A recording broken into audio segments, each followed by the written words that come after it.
চাঁদাবাজ, টেন্ডারবাজ, দখলদারিত্বের যে রাজনীতি শুরু হয়েছে, আমরা স্পষ্ট করে বলতে চাই, এই দখলদারিত্বের রাজনীতি করে খুনি হাসিনা বাংলাদেশে টিকতে পারে নাই।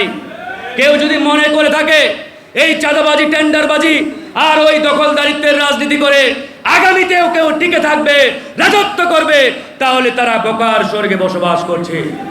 এদেশের ছাত্র জনতা, রাজনৈতিক দলগুলো এই চাঁদাবাজি, টেন্ডারবাজি আর দখলদারিত্বের রাজনীতি এই বাংলাদেশের মাটিতে আগামীতে আর হতে দেবে না।